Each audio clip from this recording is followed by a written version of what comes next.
Boa noite, gente. Então, meu nome é João Vitor, tenho 14 anos, sou da Sagrada Família desde que eu me entendo por gente, eu acho, e sou acólito em outra igreja. Eu servi aqui na acolhida, frequento o MJ, mas deu uma parada agora. Então, Carla Acuti nasceu em Londres de 3 de maio e faleceu aos 15 anos em Monza por conta de uma leucemia. O que eu falo de Carla Acuti? Carla Acuti, eu perguntava para as pessoas e as pessoas me falavam assim: Carla Acuti é o santo de calça jeans, é o santo da tecnologia.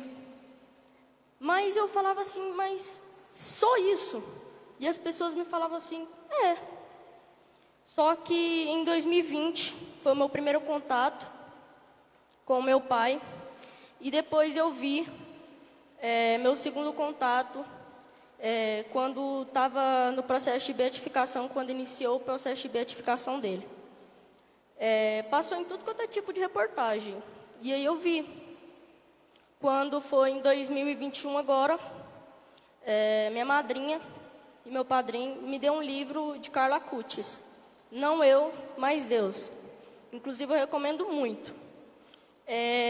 Até a metade do livro eu chorei horrores. Mas depois da metade foi mais tranquilo.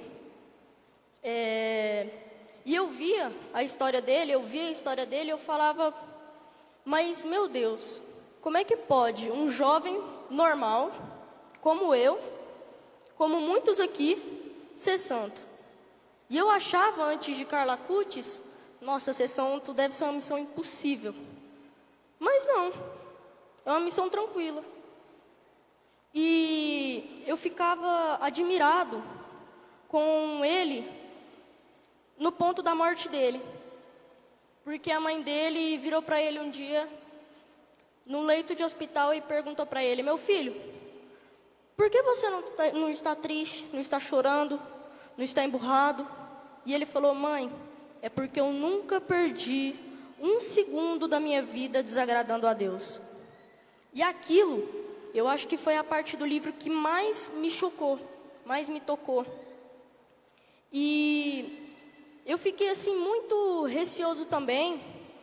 Foi que 2 meses antes dele morrer, ele gravou um vídeo falando: estou destinado a morrer.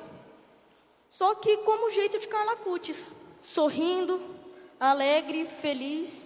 E quando eu vi aquele livro, eu falei: como é que pode? Ele está morrendo, ele declarou a morte dele para o mundo e ele está sorrindo. Foi aí depois que eu fui entender por que ele tinha falado para a mãe dele que ele não tinha passado um segundo sequer da vida deles, perdido o tempo dele, desagradando a Deus. Antes dele morrer, ele deixou 8 passos para ser santos.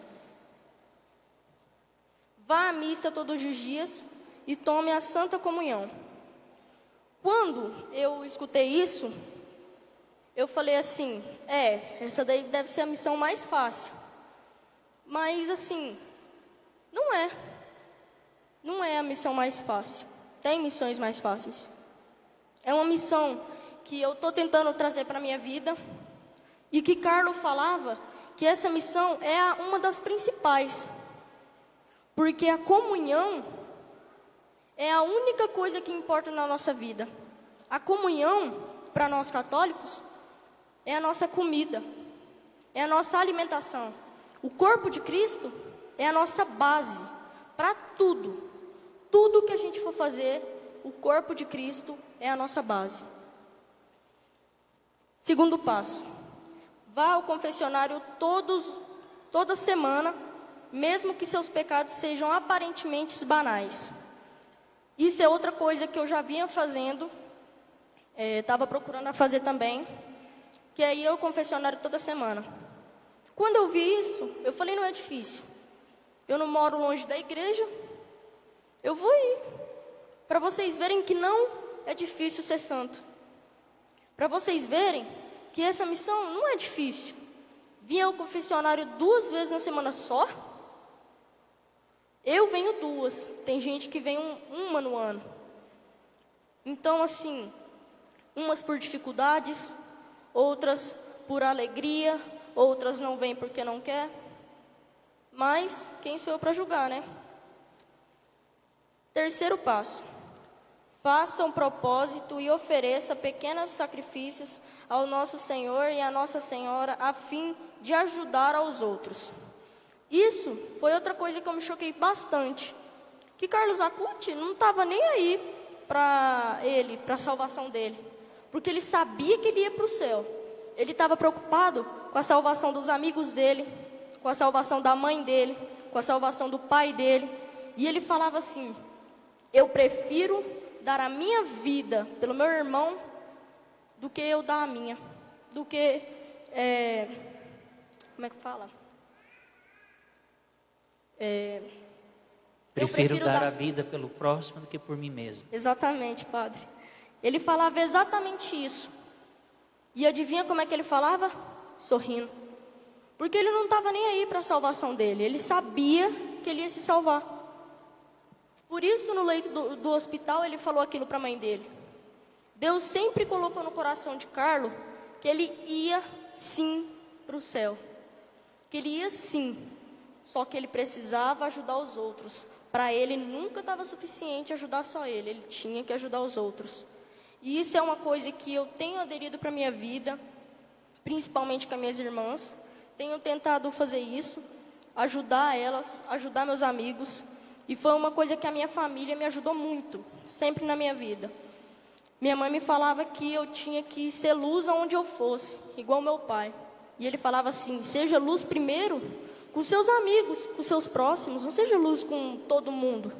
Seja luz aonde você vá, ali com seus amigos, ali na vizinhança. Seja luz lá. Quarto passo. Faça um momento de adoração à Eucaristia diante do sacrário. Olha esse passo. Também não é muito difícil. Se você vem na missa, é básico. Vai lá no Santíssimo rapidinho. Vai lá, adora. Mas adorar não é gritar, não é louvar, não é inventar línguas. Adorar é simplesmente você olhar para Jesus Cristo ali e falar: meu Deus, como o Senhor é grande. Meu Deus, como eu agradeço ao Senhor. Meu Deus, como o Senhor fez graças esse ano na minha vida. Meu Deus, como o Senhor é bonito. Meu Deus, como eu te adoro. É basicamente isso na sua mente. Feche seus olhos um pouco depois que sair da missa. Vai lá no Santíssimo e faça isso. Foi a primeira coisa, depois de eu ler o livro, que eu quis fazer. Não tive oportunidade ainda, mas quero fazer ainda essa semana. No máximo essa semana. Porque uma vez eu estava passando por uma dificuldade tremenda em casa. E meu padrinho virou para mim e falou assim: vá ao Santíssimo. Fique 5 minutos lá, 10 minutos, que for. Mas não adore contemplando demais. Adore do seu jeito. Adore do que você acha, adore com as suas palavras, mas a sua mente. Feche seus olhos, ajoelhe-se e ore. E agradeça a Deus por cada dia da sua vida. Porque tem gente que nem tem vida, mas tem gente que nem uma vida tem, e você tem. E você está aqui perdendo tempo com esse tablet na mão. E eu falei: mas padrinho, por quê? Ele falou: porque isso é uma graça de Deus. Porque você poder ir ao Santíssimo é uma graça de Deus. E eu falei: então tá.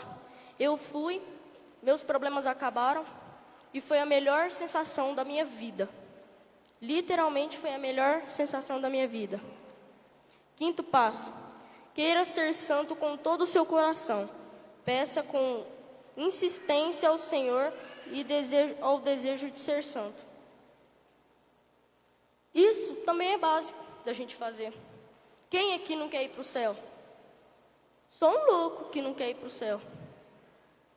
Então, Carlos dizia que os santos são os nossos melhores amigos. E que a gente tem que rezar para eles. E que a gente tem que louvar a eles. e que a gente tem que pegar e desejar e pedir a Deus todo dia para ser santo. Porque não é uma coisa difícil. Na sua oração diária, na minha oração diária, eu levanto, acordo, faço minha oração e peço pelo meu dia. Que tal você, além de pedir seu PS4, seu celular, uma vida boa, uma vida com riquezas, uma vida com dinheiro, você não pede para Deus 1 minuto e fala assim: Deus, deixa eu ser santo. Deus, me dê a possibilidade de ser santo. Deus, eu te peço para ser santo.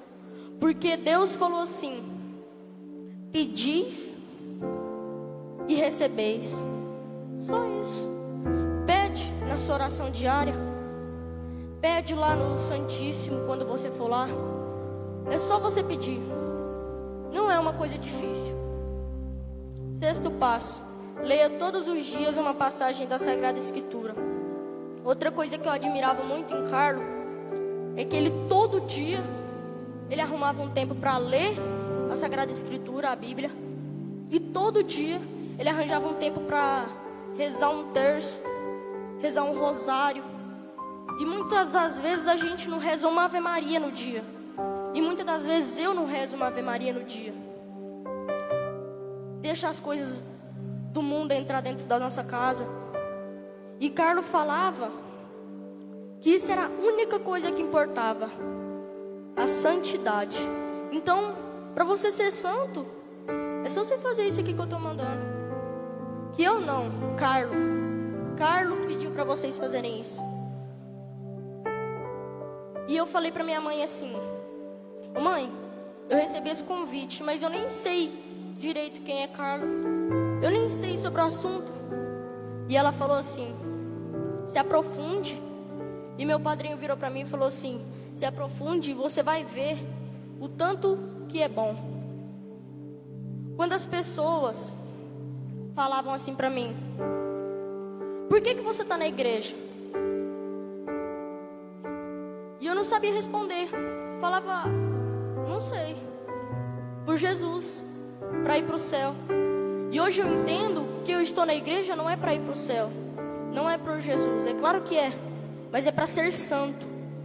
É para viver a santidade que Carlos viveu. Não foi difícil para ele ser santo. Ele só teve que ter a humildade dele. Ele só teve que ter a paz no coração. Ele só contemplou e pediu a Deus para ser santo. 7º passo: lembre-se de recitar o rosário todos os dias. Lembra que eu te falei que Carlos, ele recitava o rosário? Ou o terço? Então, isso ele fala que é um dos fatos mais importantes na vida dele, que nunca ia faltar. Era isso, ler a Bíblia e pedir para Deus ser santo. Só isso. E no 8º passo, ele fala assim: peça ao seu anjo da guarda para ajudá-lo continuamente, de modo que se torne seu melhor amigo. Isso foi uma coisa que eu me identifiquei muito com o Carlos, porque ele falava que o santo era o melhor amigo dele.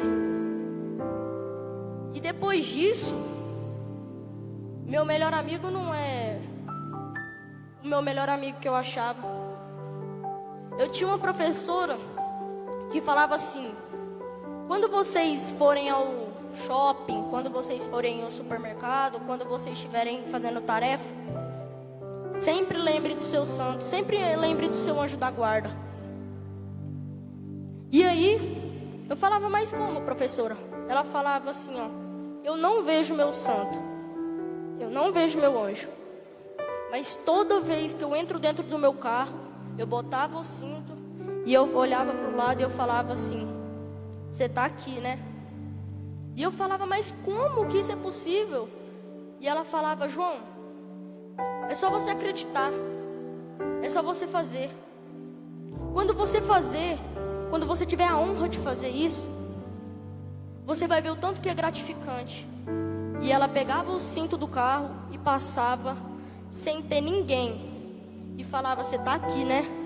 hoje o nosso dia vai ser corrido, mas você está aqui comigo. E quando eu era bem pequeno, a primeira oração que meu pai me ensinou foi a de São Miguel. A oração que eu mais gosto. Eu acho que é a oração que eu mais admiro. Porque eu lembro até hoje, eu tinha uns 2 anos. E meu pai, todo dia, ele me botava no berço, ou ele ou a minha mãe ia lá e falava assim: vamos rezar a oração do São Miguel Arcanjo? E foi a primeira oração que eu rezei. E Carlos sempre ia lá na gruta do São Miguel Arcanjo. Sempre. E eu falei: ele gosta do mesmo santo que eu. E minha mãe pegou e falou assim: pois é, ele gosta de muita coisa que você gosta, como suas brincadeiras preferidas, como jogar bola, como ficar com seus amigos, como jogar videogame. Até porque Carlos era o santo, vai ser o santo, né, da internet. Ele vai ser o santo da internet. E eu sempre falava para minha mãe assim: mãe, mas por que a senhora sempre reza? Falava para o meu pai: por que a gente sempre reza a oração do São Miguel Arcanjo? Ele falava: porque é seu anjo da guarda, porque ele vai te proteger. Eu falava: então tá bom, então eu vou acreditar. Então é isso que eu vim para falar para vocês.